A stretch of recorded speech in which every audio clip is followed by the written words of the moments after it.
Kan hojii xiqqoo karaa deemaa sanatti dubbadhu. Akkatti miti qabatu. Hayyee bareedaadha. Maatii tokkoffaa duraan dursee galatoomii waan akkanaa kana gadi fiddeetiin uummata keenya irratti warra mataa cufaa fa'aatu jira akka mareessisan fa'a kanneen itti gadi baatee haasofsiiseetiin irratti mareechisuun kuni guddin nama dhiqameeta. Namni marti akka keessatti yaaduu hin danda'u. Garuu ammoo garii keessa agarsiisuu hin danda'amu. Akkasii dhaga'uu hin dhaga'amaami. Isin yoo kagalu taate jechuun warri keenya afaan keenyaan isin himaa. Wanni har'a godhamu kuni borqe'ee keellee akka hin dhufne yooma dhufellee akkamitti adabamuu qaba ka jedhu seerri akka itti jijjiiramu asii jalqabamaa jecha. Si galaarami har'aati amba biraatiif dubbate si fakkaata malee bor wanni kuni qe'ee keessillee itti dhufu seerri har'a jijjiiramee kanatu bor gaaf sanillee nama san agarsiisaa jecha. Kanaafuu waliin dhaabachuu muumantii gurguddaa akkana kanarratti waliin dhaabachuu kuni asii dhufee kuni warra noorziiti kuni warra iistiiti jedhaniitiin addaan babaasaniitiin oduun taane politisaayizii godhuun barbaachisaa miti. Mee miyyuuti qabadha akkamitti haasofna waan ofii haasan dhaga'aa irraa. Eenyu jiran barnaamni hundina. Hin beekon wallahi kiyyoo keedma ta'in naar hin beekon. አላኩል ያሊ ማለት ቢ በአንድነት ይሄ እንደዚህ አይነት ኢሹዎች የዘር ኢሹ አይደለም፣ የፖለቲካ ኢሹ አይደለም፣ ሂማኒቲ ነው። አንድ ላይ ሲቆም ህግን ማስቀየር ይቻላል። አንድ ላይ ሲቆም ህፃናቶችን ሴቶችን ፕሮቴክት ማድረግ ይቻላል። ኦኬ አንዳንድ ደነዞች እዚህ ቻት ሴክሽን እያየዋችሁ ነው። ይሄንን ወደ ዘር የምታመጡ ወደ ፖለቲካ የምትወስዱት እቺ ህፃን የኔ ቤተሰብ ብትሆን ምንድን ነው የሚሰማኝ የሚለውን ይሄንን ቅል ጭንቅላታችሁን ይሄንን ክተቱበትና አመዛዝኑ። እሺ እኛ ከእንስሳ የምንሻልበት አንድ ነገር ቢኖር እንኳን ማመዛዘን የመቻል አቅም እንግዲህ ያው ይባላል። ሁሉም እኩል ማሰብ አይችልም። በእርግጥ ምናስነው ከእንስሳ የተለየ ነው እንጂ እኮ ብዙ እንስሳዎች አሉ። አሁን እዚህ ስራሱ ከኖ በቃ ዳሴት። ስለዚህ ልብ እንትን ይኖራችሁ በቃ ነው ፓርቲ ይኖራችሁ ሰው ሁኑ። ይሄ ከእንትን ያለፈ ነው፣ ከዘር ያለፈ ነው፣ ከሃይማኖት ያለፈ ነው፣ ከምንም ያለፈ ነው። ይሄ ሰው መሆን በቂ ነው ለዚህ ለማውራት ማለት ነው። ይሄንን ለመቃወም ለዚህ ለመቆም ሰው መሆን በቂ ነው። ይሄንን ደግሞ እዚህ ጋር መታችሁ ስታወሩ ለዚች ልጅ ብቻ አይደለም ነገ ለሚመጣው ወደፊት ለሚመጣው ህግን ማስቀየር የሚቻለው በአንድነት ሲቆም ብቻ ነው። ይሄ ነገር ለብዙ አመታቶች ቶለሬሽን ተፈጥሯል። ከዚህ በፊት የእንትና አያንቱ ተባለ። ከዛ በፊት የሆነች ሀያት የምትባል ልጅ አሲድ ተደፋባት የዛሬ 20 ዓመት ምናምን ሊሆን ይችላል። እንዲህ አይነት ነገሮች ይመጣሉ። ግን አንድነት የለንም። አንድ ቆመን አይደለም ምን ፋይት የምናደርገው። ህጉ ይላል እስከ መገደል ድረስም ይላል እኮ ገብቶሃል። ግን ደግሞ ያለው ነገር አለ፣ ኮረፕሽን አለ፣ ምን አለ።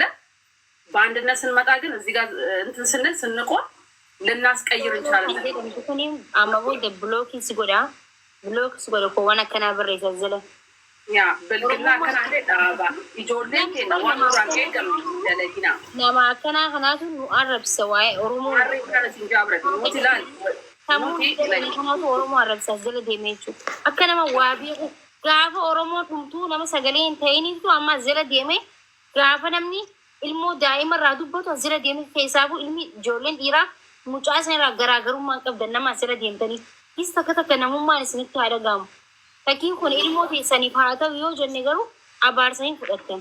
Yaa ilmoo osoo hin ta'in rabbiin karaa barbaadeessinis fidee akka ila hazaniin akka nama keessan seenu isin haa godhu. Okay isin warra abaarame rabbi isin haa abaaru. Dura ila nagayaan oolchanii nagayaan mana keessan isin gadhiyaa. Warri waan akkanaa kana haasabdan jecha. Daa'ima afaan itti banteetiin waan gaafatu waan gaafan addaan hin beekne.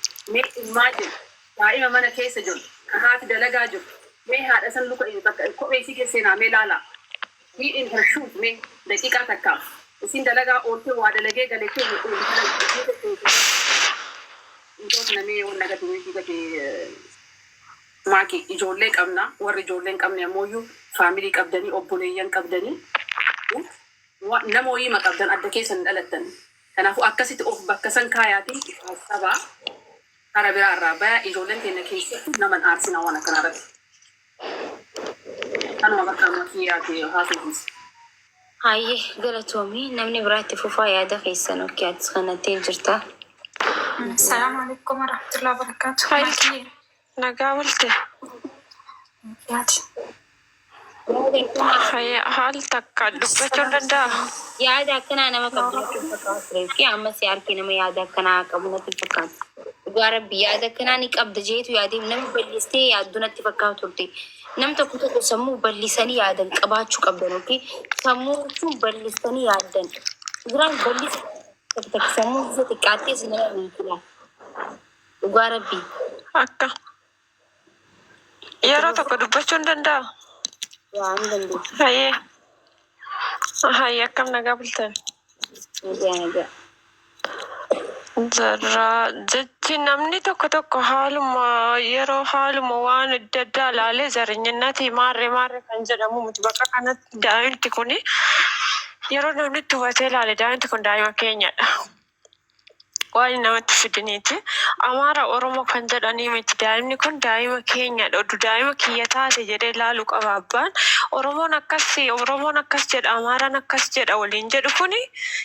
Daa'imti kun oduu daa'ima kiyya taate hoo jedhee yaaduu qaba. Daa'imti kun Amaarummaa fi Oromummaa waliin layyaatee hin beekne. Daa'imti kun waa tokkollee hin beektu daa'ima.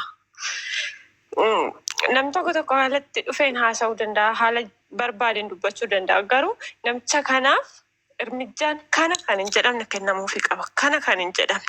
Hamma kana kan hin jedhamne. Oduu ilmoo tiyya taate hoo jedhee irraa dubbachuu hin danda'a bakka kanatti. Daa'imti tun oduu ilmoo tiyya taate hundi keenya daa'ima qabna.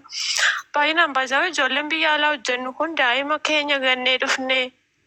Obboleewwan teenya irratti haadha teenya irratti gannee dhufne. Ilmi Amaara tokko karaa naannoo Oromoo deemuu hin danda'u. Mee mucaan kun karaa naannoo Oromoo osoo deeme maal hojjeta jedhee yaaduu qaba malee ilmi Amaaraa akkas godhee Amaarumatti haa fixatu jennee irraa dubbachuu qabna.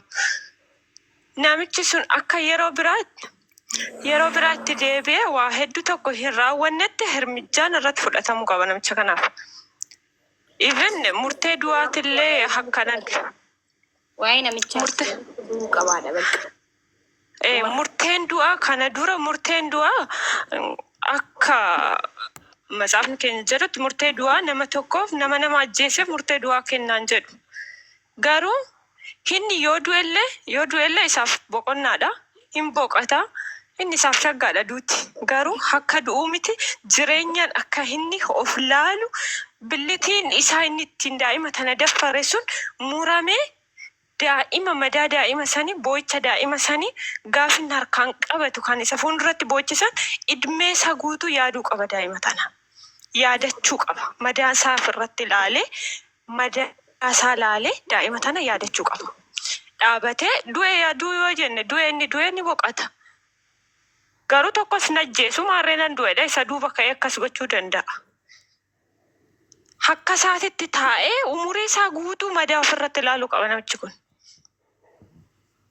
Daa'imti tun maal beekti? Mee wanna beektu qabdi daa'imti tun himatteellee nama hin geechu dubbatteellee nama hin geechu.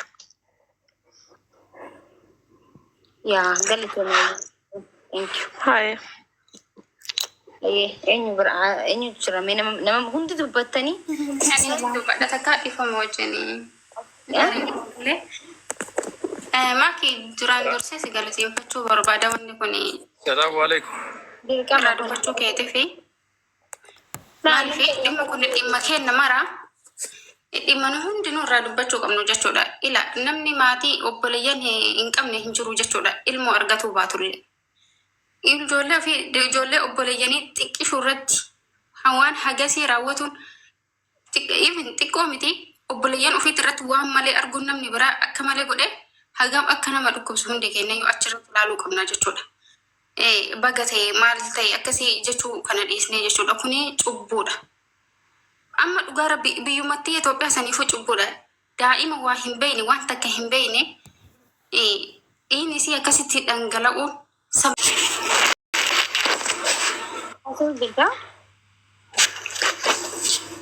Waan farshee dhugu yeroo waraqaan ture.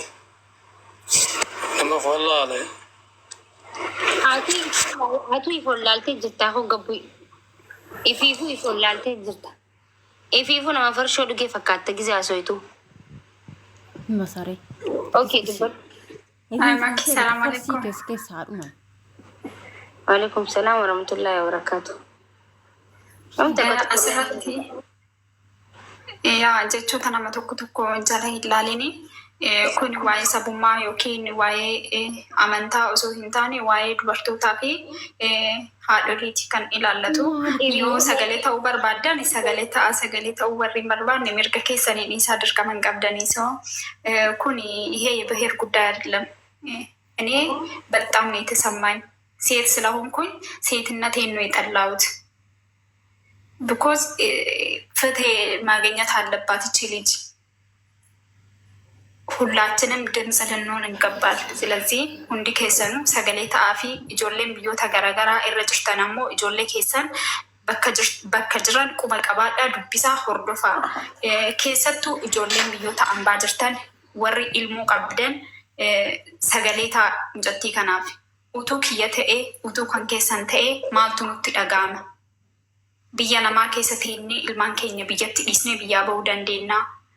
Even yoo ilmoo hin qabaatiin iyyuu dubartiidhaaf gaaddisa ta'uun dirqama. Nuti yoo sagalee ufiif taane namni biraa sagalee nuuf ta'uu danda'a. Akka biraatti ilaaluunis hin barbaachisu. Dirqama hin qabu namni sagalee ta'uudhaaf dirqama hin qabu. Nama ta'uu qofa qaba.